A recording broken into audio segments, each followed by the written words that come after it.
লোকসভা নির্বাচন হতে আর মাত্র কটা দিন বাকি। তৃণমূল কাকে লোকসভার টিকিট দেবে বা না দেবে সেই নিয়ে ইতিমধ্যেই এক ব্লুপ্রিন্ট তৈরি করা হয়েছে। সেখান থেকেই জল্পনা শোনা যাচ্ছে আসন্ন লোকসভা নির্বাচনে মেদিনীপুর কেন্দ্র থেকে জুন মালিয়া দিলীপ ঘোষের বিরুদ্ধে প্রার্থী হতে পারেন। অন্যদিকে ঝাড়গ্রাম থেকে রাজ্যের মন্ত্রী বীরবাহা হাঁসদাকে প্রতিদ্বন্দ্বিতা করানো হতে পারে বলেই সূত্রের খবর। তবে এখনও চূড়ান্ত সিদ্ধান্ত হয়নি, কারণ বনমন্ত্রী জ্যোতিপ্রিয় মল্লিক গ্রেফতার হবার পর বন দফতরের দায়িত্ব দেওয়া হয়েছে বীরবাহা হাঁসদাকে। অনগ্রসর সম্প্রদায়ের প্রতিনিধিত্ব করেন বীরবাহা হাঁসদা। সাম্প্রতিককালে মমতা ব্যানার্জির মন্ত্রিসভার গুরুত্বপূর্ণ মন্ত্রী তিনি, তাই বীরবাহার উপরেই আস্থা রাখতে চাইছেন মমতা ব্যানার্জি। সূত্রের খবর, মমতা ব্যানার্জি এবং অভিষেক ব্যানার্জি আসন্ন লোকসভা নির্বাচনে বীরবাহা এবং জুন মালিয়ার ওপর আস্থা রাখছেন। এ নিয়ে কথা বলেছিলাম আমাদের কলিগ কৌশিক দাসের সঙ্গে। কি তথ্য উঠে আসছে শুনবো। মেদিনীপুরের বিধায়ক, আরেকজন হচ্ছে ঝাড়গ্রামের বিধায়ক এবং রাজ্যের বন প্রতিমন্ত্রী বীরবাহা হাঁসদা। জ্যোতিপ্রিয় মল্লিকের বিরুদ্ধে যখন একগুচ্ছ অভিযোগ উঠল, তখন তাকে গ্রেফতার করা হলো তদন্তের জন্য।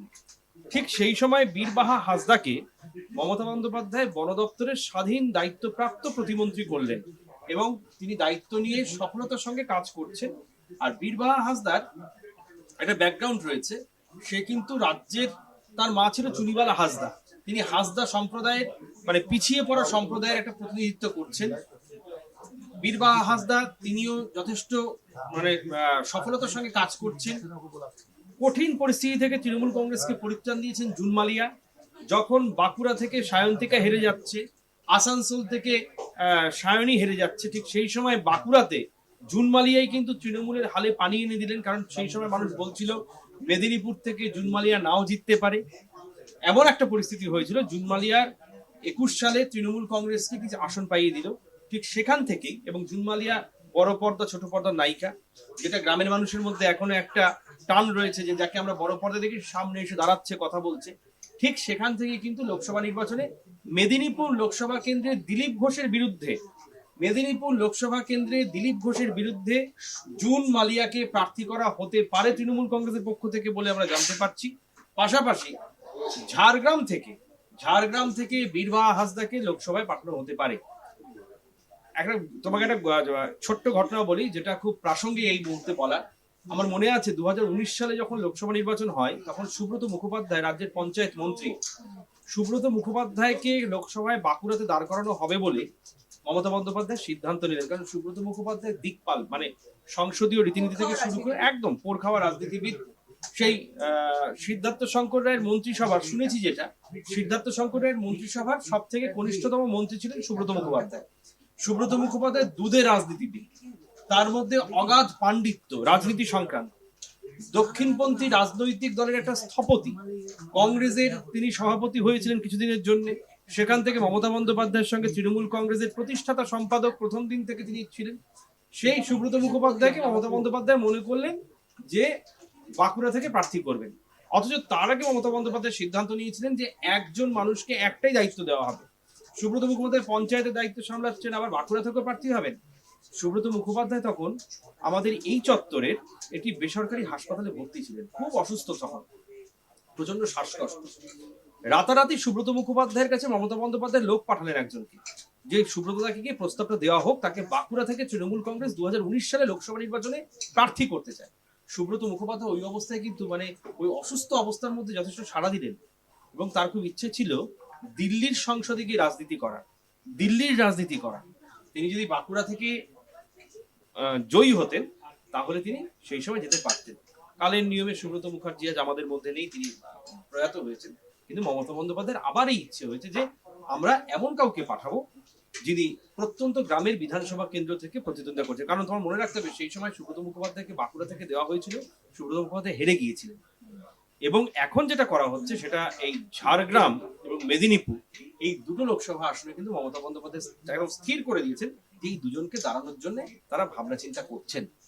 সিদ্ধান্ত চূড়ান্ত হয়নি, কথাবার্তা চলছে একেবারে প্রাথমিক স্তরে। সেক্ষেত্রে কৌশিকদা, একটা প্রশ্ন উঠে আসে, যে জায়গাগুলোতে দেখা যায় যে একটু বিতর্ক রয়েছে বা যে জায়গাগুলো নিয়ে স্থির সিদ্ধান্তে উপনীত হতে পারা যায় না বা মতবিরোধ থাকে, যেমন আমি তোমাকে ব্যারাকপুর কেন্দ্রটার কথা বলবো।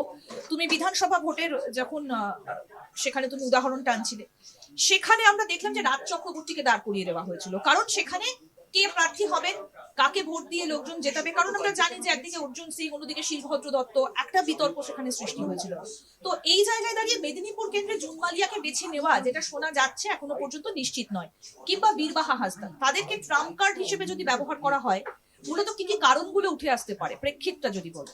ওই গ্রামের মানুষের কাছে না এখনো সেই রূপালী পর্দার নায়ক নায়িকারা, যেমন তুমি যেটা খুব প্রাসঙ্গিকভাবে বললে, ব্যারাকপুরে রাজ চক্রবর্তী, ওখানে কিন্তু তরিত্তবদারের ঘাঁটি ছিল, তারপরে অর্জুন সিং এর ঘাঁটি হলো, দীনেশ ত্রিবেদীর মতো একদম পোর খাওয়া রাজনীতিবিদ, সেখান থেকে হঠাৎ করে একজন বিধানসভার সদস্য করা হচ্ছে কাকে, রাজ চক্রবর্তী, যার সেই গ্ল্যামারটা রয়েছে। একটা গ্যালাক্সি তৈরি করতে চাইছেন মমতা বন্দ্যোপাধ্যায়, একদিকে জুন মালিয়া, একদিকে রাজ চক্রবর্তী, একদিকে বীরবাহা হাসদা। এরা কিন্তু তুমি দেখো, এরা কিন্তু কেউ পাকাপাকি ভাবে রাজনীতির লোক নয়। বীরবাহা হাসদা সাঁওতালি ভাষায় অভিনয় করেছেন, তিনি সিনেমা করেছেন। সাঁওতালি সম্প্রদায়ের মানুষের কাছে বীরবাহা হাসদার একটা গ্রহণযোগ্যতা রয়েছে। ঠিক সেখান থেকেই কিন্তু তুমি ঠিকই বলেছো, মমতা বন্দ্যোপাধ্যায় ট্রাম্প কার্ড খেললো বীরবাহা হাসদাকে দিয়ে।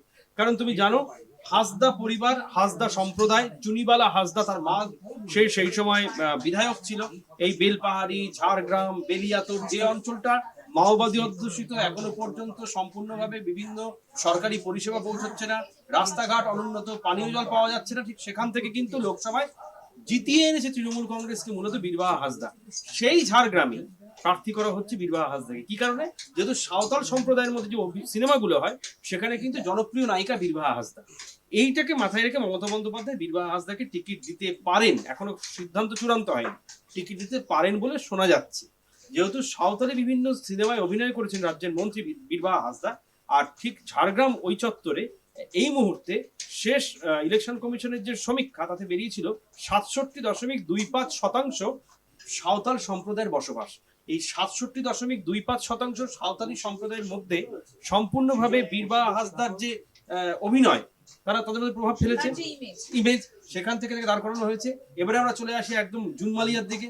আমরা জানি বলা হতো বাংলা চলচ্চিত্রের দুষ্টু মিষ্টি নায়িকা জুন মালিয়া। এই দুষ্টু মিষ্টি নায়িকার যে প্রভাব, সেটা কিন্তু মানে একদম আপামর গ্রাম বাংলার সর্বত্র কিন্তু জুন মালিয়া সম্পর্কে এটা একদম প্রথিত যশা শিল্পী একজন। তিনি বড় পর্দা, ছোট পর্দা সব জায়গাতেই রয়েছেন। জুন মালিয়াকে দেখার জন্য যে মমতা বন্দ্যোপাধ্যায়ের যে পলিটিক্স, যে রণকৌশল, সেটা কিন্তু একদম সাধারণ মানুষের জন্য। যে মানুষটাকে টিভির পর্দা দেখছি, তাকে আমি সামনে দেখছি, জুন মালিয়া এসে আমার হাতের সঙ্গে হাত মেলাচ্ছে, সামনে এসে জিজ্ঞেস করছে কেমন আছো। এই যে জনসংযোগগুলো, এটা কিন্তু তৃণমূলের ভোট ব্যাংকে একটা এফেক্ট ফেলবে। অর্থাৎ লোকসভা ভোটের সময় যত এগিয়ে আসছে, ততই কিন্তু প্রত্যেকটা রাজনৈতিক দলই নিজেদের ঘুঁটি সাজাতে ব্যস্ত হয়ে পড়ছে। সমস্ত আপডেট পেতে দেখতে থাকুন আজ তাক বাংলার ইউটিউব চ্যানেল, সাবস্ক্রাইব করে নিন।